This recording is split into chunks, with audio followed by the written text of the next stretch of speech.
আলাইকুম ওয়া রাহমাতুল্লাহ। ইসলামী আন্দোলন বাংলাদেশ গাজীপুর 1 আসন কর্তৃক আয়োজিত আজকের এই নির্বাচনী জনসভায় প্রধান অতিথি হিসেবে উপস্থিত থাকবেন এদেশের লক্ষ কোটি তৌহিদি জনতার হৃদয়ের স্পন্দন বঙ্গ অভিভাবক সৈয়দ মুফতি রেজাউল করিম পীর সাহেব হুজুর চরমনাই সহ উপস্থিত ইসলামী আন্দোলন বাংলাদেশ গাজীপুর 1 আসনের বিভিন্ন প্রত্যন্ত অঞ্চল থেকে আগত জনতা সকলকে ইসলামী ছাত্র আন্দোলন বাংলাদেশ গাজীপুর জেলা শাখার পক্ষ থেকে বিপ্লবী শুভেচ্ছা ও মোবারকবাদ। গাজীপুর 1 আসনের পথে ঘাটে চারদিকে ইসলামী আন্দোলন বাংলাদেশের একটি গণজোয়ার তৈরি হয়েছে।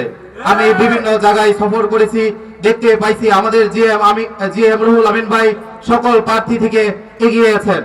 এক্ষেত্রে আমরা সকলকে উদাত্ত আহ্বান রাখবো জিএম রুহুল আমিন ভাইকে বিজয়ী করার জন্য আমরা আমাদের সর্বোচ্চ চেষ্টা করে বিজয় ছিনিয়ে আনবো এই আশাবাদ ব্যক্ত করে আমি আমার সংক্ষিপ্ত বক্তব্য এখানে শেষ করছি। আসসালামু আলাইকুম।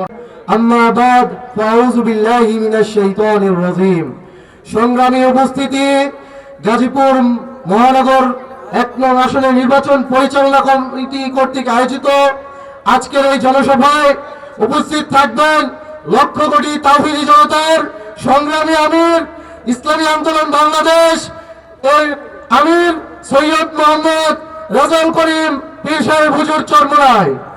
আলহামদুলিল্লাহ, ইসলামী ছাত্র আন্দোলন বাংলাদেশ সর্বোপরি গাজীপুর 1 আসনে জিএম রুহুল আমিন ভাইকে অধিষ্ঠিত করার জন্য 1 আসনে তাকে এমপি পদে আনার জন্য তাকে সর্বোচ্চ 1 আসনে জনগণের দ্বারে দ্বারে পৌঁছানোর জন্য আমরা সর্বোচ্চ দাঁত পরিচালনা করে যাচ্ছি। আমরা জেনজি ছাত্র ভাইদের কাছে আহ্বান করব, আপনারা সকলেই সচেতন, আপনারা বিবেক দিয়ে বুদ্ধিমত্তা দিয়ে বিবেচনা করবেন।